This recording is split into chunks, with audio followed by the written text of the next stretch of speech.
কথার চাতুরি ছাড়া দেশকে দেওয়ার মতো বিএনপির আর কিছু নেই বলে জানিয়েছেন আওয়ামী লীগ সাধারণ সম্পাদক ওবায়দুল কাদের।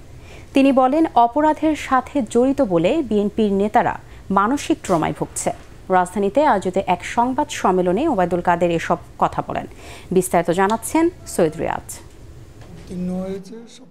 রাজধানীর ধানমন্ডিতে দলীয় সভাপতির রাজনৈতিক কার্যালয়ে আয়োজিত ব্রিফিংয়ে আওয়ামী লীগ সাধারণ সম্পাদক ওবায়দুল কাদের বলেন, বিএনপির সংবাদ সম্মেলন মানে মিথ্যা তথ্য তুলে ধরে দেশের সংবিধানকে অস্বীকার করা আর অতীত ভুলে গিয়ে নিজেদের দোষ অন্যের ঘাড়ে চাপানো। নেতিবাচক রাজনীতি করতে যেয়ে দলটির নেতারা অবিরাম মিথ্যাচার করে বলে জানান ওবায়দুল কাদের। তাদের আসলে এখন আর কথামালা চাতুরি ছাড়া দেশের মানুষকে দেশকে আর কিছু দেওয়ার নেই।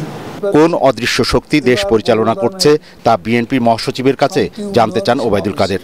বলেন, তাদের শাসন আমলেই সরকারের বাইরে আরেক সরকার দেশ পরিচালনা করত। অদৃশ্য শক্তি দ্বারা সরকার পরিচালনা তো বিএনপির আদর্শিক চরিত্র। বিএনপির সময় অদৃশ্য অপশক্তি, বিকল্প পাওয়ার সেন্টার, হাওয়া ভবন সরকার পরিচালনা করত।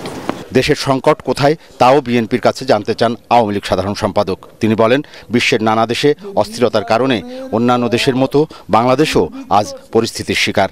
যারা অপরাধ করেছে তারা সব সময় অদৃশ্য শক্তির মানসিক ট্রমা ভুগবে, এটাই দেশে গণতন্ত্র না থাকলে বিএনপি প্রতিদিন সভা সমাবেশ করতে পারত না বলেও জানান আওয়ামী লীগ সাধারণ সম্পাদক।